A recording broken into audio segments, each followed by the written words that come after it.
Hello, welcome to the next foundational learning module. I am Matt Dewar, and in this particular module, we're going to focus on why teacher self-awareness matters. So the objectives are to define self-awareness, explain why it matters, identify obstacles to self-awareness, and then finish by identifying some practices for building self-awareness. So what is teacher self-awareness? This is so important because self-awareness is the foundation of all emotional intelligence. And it's composed of two features, and we typically only think of the first feature of self-awareness as being the totality of what it is. And that's internal self-awareness. And so when we break down internal self-awareness, there's really three kind of subcomponents of that.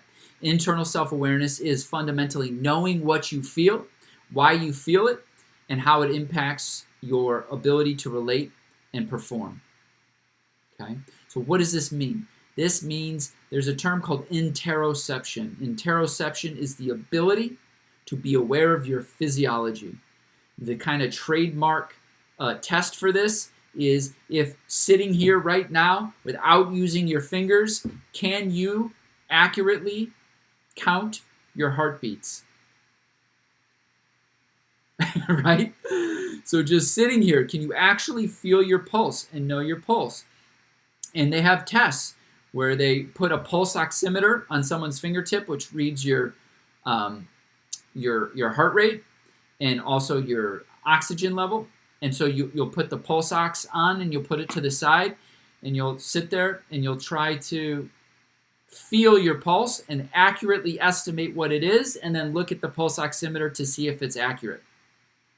This is a baseline reading for how well you can read your own internal state, your own physiology. Interoception, especially awareness of one's heart rate, also corresponds surprisingly with greater social awareness and empathy. That's another discussion for another time, but it's interesting. So it all begins with this ability to feel our heart rate, to notice our breathing, to notice tension in the body, sense of effort or tightness in the musculature. And all of this is giving us clues about the most basic level of arousal in our system, how much stress is being processed in our nervous system. That's interoception. So that's one. And then why do we feel that way? So if I notice that I'm starting to elevate in terms of my internal state, can I pinpoint why that is? Right? Maybe I notice that I'm aborting my exhales. I'm not letting my exhales go. And that my heart rate feels a little bit fast. So there's some tension, some stress in my system. Why? Well, maybe because I didn't sleep well last night.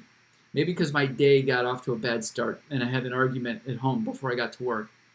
Maybe because I had a horrible meeting before I went into class and now I'm in the middle of class and I'm being really edgy and I just don't feel at home in my own body. Right? So it's really important to recognize and pick up on these cues that our bodies are giving us all the time, status reports about the state of our system.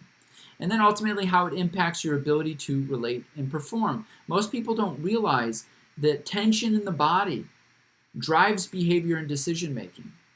Tension in the body drives behavior and decision making. So if you're completely unaware of the level of stress and tension in your system, you're likely going to be behaving reactively and making reactive decisions on a moment-to-moment basis.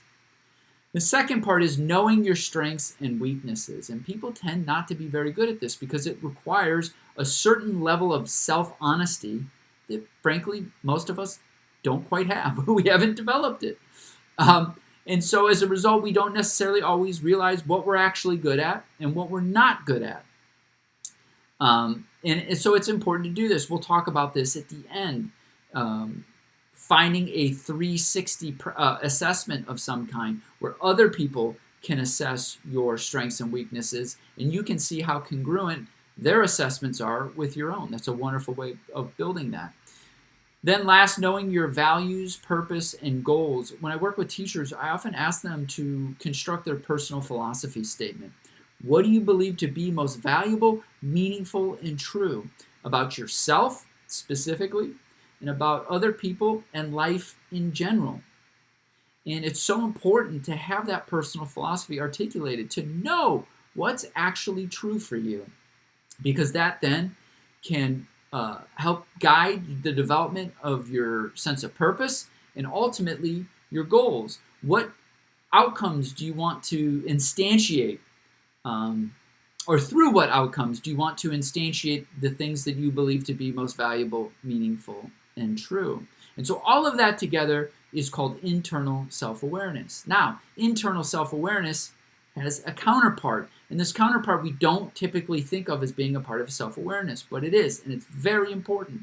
And that's knowing how other people see you, or seeing yourself as you are seen.